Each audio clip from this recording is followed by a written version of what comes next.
त्यानंतर आपण देवेंद्र फडणवीसांची येणारी दृश्य यावेळेला पाहतोय। भाजप मुख्यालयामध्ये देवेंद्र फडणवीस पाठोपाठ आता स्वतः पंकजा मुंडे देखील दाखल झालेल्या आहेत। आपण दृश्य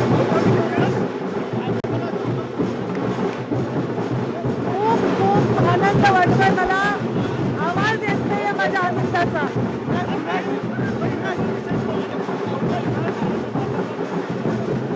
मुंबईमध्ये आम्हाला पूर्ण विश्वास होता, त्याप्रमाणे आम्हाला विजय मिळालेला आहे। मला वाटतं आमच्या विचारांचा विजय झाला आणि विकासाचा विजय झाला। देवेंद्रजी फडणवीस यांनी जे मुंबईचं रूप पालटले त्याच्यावर लोकांनी विश्वास ठेवला।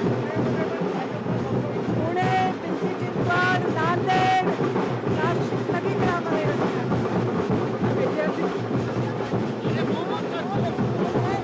और ये मुझे अपेक्षित था, बहुत अच्छा विजय हमें प्राप्त हुआ।